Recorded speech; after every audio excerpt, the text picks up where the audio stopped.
Hello and welcome to Run Testers. My name is Nick, and in this video we're going to be comparing the Mizuno Neo Vista and the Nike Zoom Fly 6.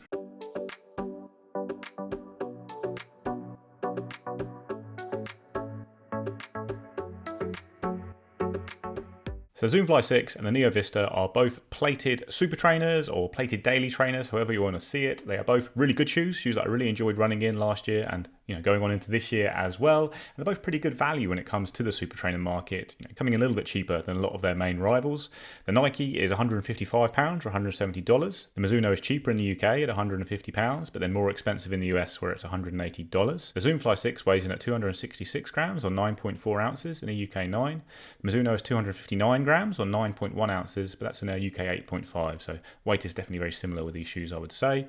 They both have an 8mm drop and a big stack height. With the Nike, it's 42mm at the heel and 34 at the forefoot, and then with the Mizuno, it's 44.5 at the heel, 36.5 at the forefoot. Comes to the design of the two shoes. The Mizuno, you've got an EVA midsole. It's Mizuno's Energy NXT EVA foam with a nylon wave plate running through that. Now, even though it's EVA, which is bad word now in shoe design, it's a very good foam, really soft, really bouncy, very enjoyable all round. And then you have Mizuno's smooth speed assist rocker in there as well to help you transition nicely with that big stack of foam. Like I say, it's a nylon plate in this shoe, and you can see that through the huge cutout on the bottom of the shoe that shows that off. That gives it just a little bit more flexibility perhaps than the Nike with its carbon plate, although in the Zoom Fly 6 it's a fairly flexible carbon plate all round as well. You have a booty knit upper on the Mizuno that rises quite high around the collar there. There's not a lot of structure at all at the back of the shoe or any real padding around the collar there at all. And then the outsole, you have got rubber covering pretty much all of the outsole that comes into contact with the floor of the shoe. You've got that huge cutout down the middle obviously, but the rest of the bottom of the shoe is well covered with a pretty thick layer of rubber there. And then moving on to the Nike, you've got a 2-layer woven upper with quite a lot of padding at the back of the shoe, and you do have an internal heel counter and more support here than you get on the Mizuno. Overall, it's quite a comfortable upper all round for a speed focused shoe like this. You have a dual density midsole on the shoe with a top layer of Nike's Zoom X foam, the kind of bouncy best foam in Nike's range, and then a bottom layer of SR02 carrier foam, which increases the stability of the shoe a little bit, but it's still pretty soft and enjoyable foam itself, I would say. Got a full length carbon plate in between them, but it's not the stiffest plate in the carbon range compared to things like the Vaporfly and Alphafly's plates. And then you've got rubber outsole that covers the forefoot and the heel. You've also got a big cutout on the bottom of the Nike, though it's not quite as extensive as the one on the Mizuno, the rubber just covering the key impact areas on the bottom of the shoe there. When it comes to fit of the two shoes, with Nike, I've got my normal UK 9 and it's a US 10 with Nike. The size I've used across Nike's range for many years, and the fit is really good all round. No concerns at all. It's actually a very comfortable fit for a super trainer, I would say. It's one thing that actually helps the Zoom Fly 6 stand out. In a crowded super trainer market, that you've got a very nice relaxed upper there that holds the foot securely but comfortably and isn't too racy without making the shoe too heavy overall. So yeah, really good fit in the Nike. Would stick to your normal size.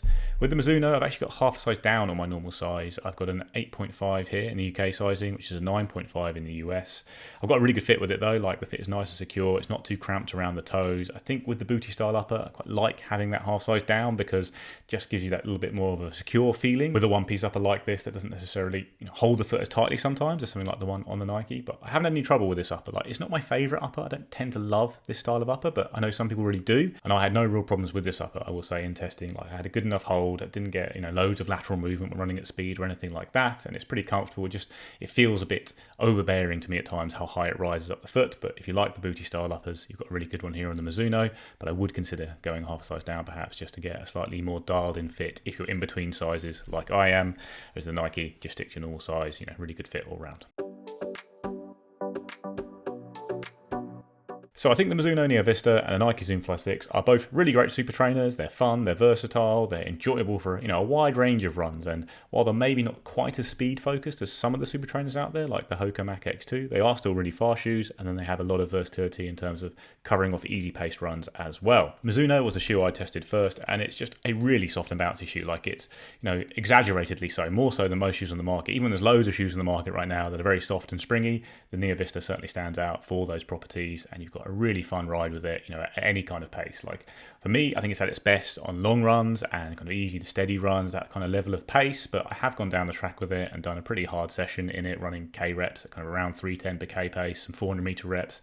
It doesn't feel the most natural when you're moving at that kind of speed. I think you actually lose some of the fun of the shoe. Like, it can do those paces. It is a versatile shoe, but certainly I enjoyed it more on more relaxed runs, even if I was going at a decent pace, kind of tempo runs, that kind of thing. I did one long run in the shoe as well and really enjoyed it for that.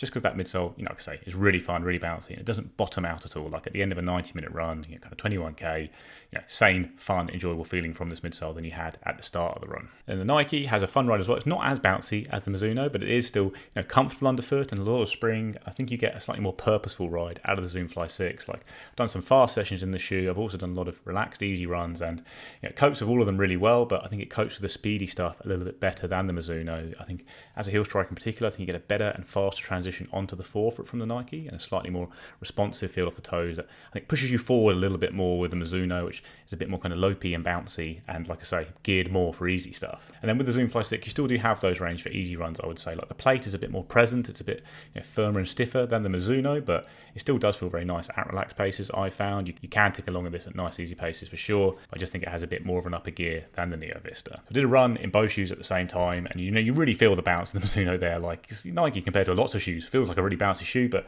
Mizuno just feels a bit extra in that regard, and a lot of it is centered around the midfoot, I would say. So the transition from the heel to the midfoot is it's fast, it gets you onto that, and then you get that big level of spring. I think it's the Nike just pushes you a bit more onto the forefoot though, and I think you get a slightly more, like I say, direct and forceful push off that gives you that little bit more oomph for faster runs all round. I think the part of that is down to the extra stiffness maybe I felt from the Nike as well, and as a heel striker I think that overall transition just works a little bit better for me with the Nike than it does in the Mizuno. Part of that extra feeling of speed might also be down to the uppers, I'd say, as well, because with the Nike you have a bit more of a dialed in normal feeling upper, and you have got this booty style upper on the Mizuno, which, as I say, rises quite high up the foot, and it's not a bad upper by any means. It just doesn't feel fast to me, and as a result sometimes I think I maybe downgrade how fast the Mizuno is in my mind.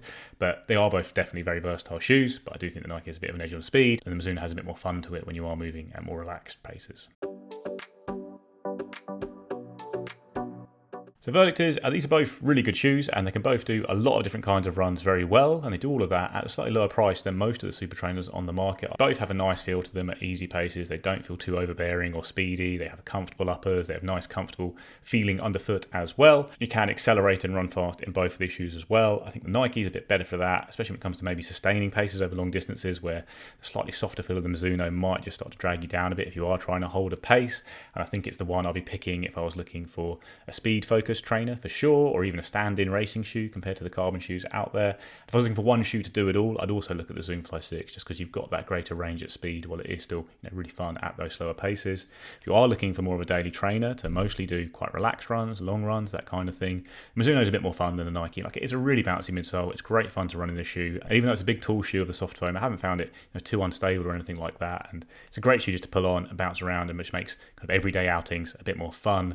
Nike has a bit more purpose, more directness, and does that job as a speed trainer a little bit better as a result. There's definitely a lot of overlap between these two shoes, and maybe a small case you could look at both of them in a rotation, with the Mizuno doing more of your easy runs and the Nike then building more towards speed sessions. But I think if I was doing that and I had the Mizuno, I'd probably look at more of a racy speed trainer like the Hoka Mach X2, or even a full carbon racing shoe to pair with it, and the Nike. And if I had the Nike, I think it does so many of your daily runs well. You can maybe look at a full comfortable just straight cushion shoe for easy runs. Something without a plate that's a bit more focused on stability and support would probably pair better. So there is enough overlap here that I probably wouldn't look at buying both of these shoes. Comes to selecting a shoe for my own rotation, if I was picking between them, I'd probably get the Nike, because the role the Mizuno does really well, which is just hoovering up lots of runs and feeling very fun and bouncy, I tend not to use plated shoes for that run. Even though it's a flexible nylon plate you have in this shoe, it doesn't feel like it's doing too much to change biomechanics or anything like that. I'd probably just go for more of a standard shoe, more of a standard cushion shoe, and just tick through those runs. And there are some, really fun ones as well that do have a lively ride, even if it's not quite as lively and fun as the Mizuno. And then the Nike just works really well as a speed trainer, especially someone in marathon training like myself, where it does a lot of long sessions really, really well because of the comfortable but fast ride. So I prefer the Nike Zoom Fly 6, but there's definitely a case for looking at Mizuno. They're both really good shoes. You've got that fun, bouncy, really enjoyable ride with the Mizuno, then the extra versatility and speed you get from the Zoom Fly 6. But both good shoes, worth checking out.